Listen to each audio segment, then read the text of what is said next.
इस टूटे हुए पिता का दुख देखिए।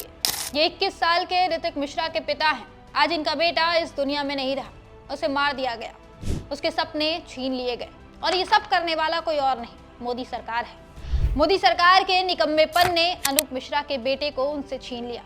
दरअसल यूपी के लखीमपुर खीरी में 14 मई को नीट परीक्षा की तैयारी कर रहे ऋतिक मिश्रा ने अपने घर के एक बंद कमरे में खुदकुशी कर ली। ऋतिक इस बार अपने परीक्षा को लेकर बेहद आश्वस्त था। उसे पूरी उम्मीद थी कि इस बार उसकी मेहनत रंग लाएगी, वो परीक्षा पास कर लेगा। लेकिन फिर खबर आई कि पेपर लीक होने की वजह से परीक्षा ही रद्द कर दी गई। ये सुनने के बाद ऋतिक अपने होश खो बैठा।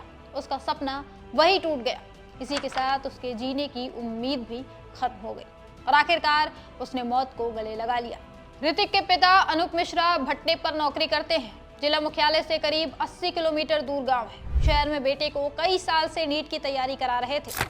अनूप बताते हैं कि ये तीसरी बार था जब बेटे ने नीट की परीक्षा दी थी। पिछली बार नंबर कम आए, कहा था कि बीएमएस कर लो, मगर ऋतिक ने मना कर दिया और नीट की तैयारी में जुटा रहा। इस बार उसने पूरी उम्मीद से परीक्षा दिया था, पर पेपर लीक ने उसे अंदर से तोड़ दिया। हालांकि ऋतिक पहला छात्र नहीं है जिसकी जिंदगी खत्म करने का दोष मोदी सरकार पर आया है। गोवा के करटोरिम में रहने वाले एक 17 साल के छात्र ने बुधवार को अपने घर पर आत्महत्या कर ली। वो भी नीट परीक्षा रद्द होने से परेशान था। आत्महत्या करने से पहले उसने एक नोट लिखा था। उसके आखिरी शब्द थे, अब नहीं देनी प्रतियोगी परीक्षा। ये छात्र मडगांव के एक हायर सेकेंडरी स्कूल में पढ़ता था। उसके पिता रेलवे में गार्ड है। घटना वाले दिन जब पिता घर लौटे तो बेटे को फंदे से लटका पाया। माँ और बहन पहले ही अपने गांव जा चुकी थी।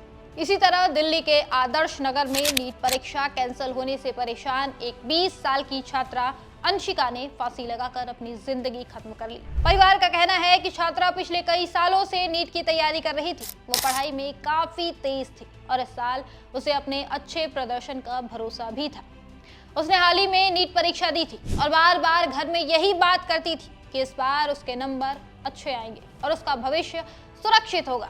वो डॉक्टर बनने का सपना देख रही थी। लेकिन जैसे ही पेपर लीक और परीक्षा रद्द होने की खबर सामने आई, छात्रा गहरे तनाव में चली गई और आखिरकार उसने अपनी जिंदगी खत्म कर ली। राजस्थान के सीकर से भी ऐसी ही खबर सामने आई है। यहाँ नीट की तैयारी कर रहे 22 साल के छात्र प्रदीप मेघवाल ने शनिवार 16 मई को सुबह फांसी लगाकर आत्महत्या कर ली। प्रदीप पिछले 3 सालों से सीकर में अपनी बहन के साथ किराए के कमरे में रहकर पढ़ाई कर रहा था। उसके परिवार की आर्थिक स्थिति भी कमजोर थी, लेकिन इसके बावजूद उसके परिवार ने करीब 8 से 11 लाख रुपए तक उसकी पढ़ाई पर खर्च किए। परिवार ने बेटी की कोचिंग और पढ़ाई के लिए कई त्याग किए और इसी कारण वे अपना मकान भी नहीं बनवा पाए। परिवार को उम्मीद थी कि प्रदीप डॉक्टर बनकर घर की स्थिति बदलेगा, लेकिन पेपर लीक की खबर ने प्रदीप के साथ साथ उसके परिवार को भी अंदर से तोड़ दिया। कुल मिलाकर अभी तक 4 मौतें हो चुकी हैं नीट पेपर लीक की वजह से। देखिए, देश में प्रतियोगी परीक्षाओं को लेकर तनाव कोई नई बात नहीं है, लेकिन जब एक परीक्षा रद्द होती है तो उसका असर सिर्फ तारीखों पर नहीं, लाखों सपनों पर पड़ता है।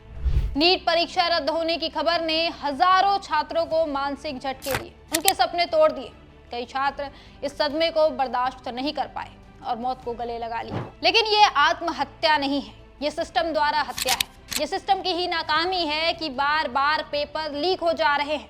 आप आंकड़े देखिए, 2015 से 2026 तक 148 परीक्षा घोटाले हो चुके हैं। 87 परीक्षाएं रद्द हुई हैं, जिससे 9 करोड़ बच्चों का भविष्य प्रभावित हुआ है। इन 148 घोटालों में सजा हुई सिर्फ एक को। सीबीआई ने 17 मामले लिए, ईडी ने 11, लेकिन किसी को सजा नहीं मिली। और सबसे शर्मनाक बात, इन घोटालों में जिम्मेदार किसी अधिकारी या मंत्री का इस्तीफा नहीं हुआ। परीक्षा देने वाले बच्चे जान गंवाते हैं और सिस्टम में बैठे चोर इनाम पाते हैं। सवाल है कि आखिर कितने छात्रों की मौत के बाद ये सरकार जागेगी? कब इनकी नींद खुलेगी? कब परीक्षाएं बिना पेपर लीक के संपन्न होंगी?